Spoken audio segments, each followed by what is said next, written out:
En France, l'avenir des retraites, c'est un débat brûlant. On se penche sur la vision d'un économiste.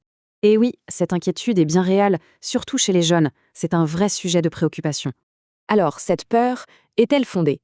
Pour l'économiste Bertrand Martineau, la réponse est claire, oui. Il met le doigt sur des failles dans notre modèle actuel par répartition. Voyons ça. Son diagnostic est simple. Il y a 3 problèmes fondamentaux qui fragilisent notre système pour le futur. Premier souci, l'équité.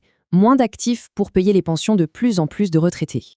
Deuxième point, l'argent des cotisations ne sert qu'à payer les pensions, pas à investir dans l'économie. Et le troisième problème, il est financier.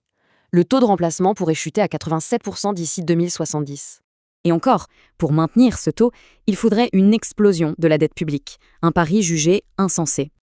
Alors, face à ce constat, quelle est l'alternative proposée? Regardons les concepts clés. D'abord, la répartition. C'est simple, les actifs d'aujourd'hui payent les retraités d'aujourd'hui. En face, la capitalisation. Là, chacun épargne pour sa propre retraite. L'argent est investi. Pour lui, l'épargne actuelle, facultative, ne profite qu'aux plus riches et creuse les inégalités. Sa solution n'est donc pas de tout remplacer, mais de créer un système hybride. Intéressant. L'idée, c'est de garder 75% de répartition et d'ajouter 25% de capitalisation obligatoire. À terme, les gains de cette part investie pourraient même faire baisser les cotisations pour tout le monde. Ok, mais la grande question, c'est comment on finance le démarrage de ce nouveau système. Et il propose 2 sources de financement. Et c'est là que ça devient, disons, plus sensible.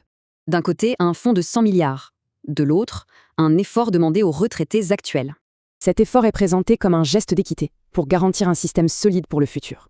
On arrive donc à la question de fond, est-ce que ce sacrifice est vraiment nécessaire? La question qui reste, c'est, faut-il un sacrifice à court terme pour s'assurer une sécurité à long terme,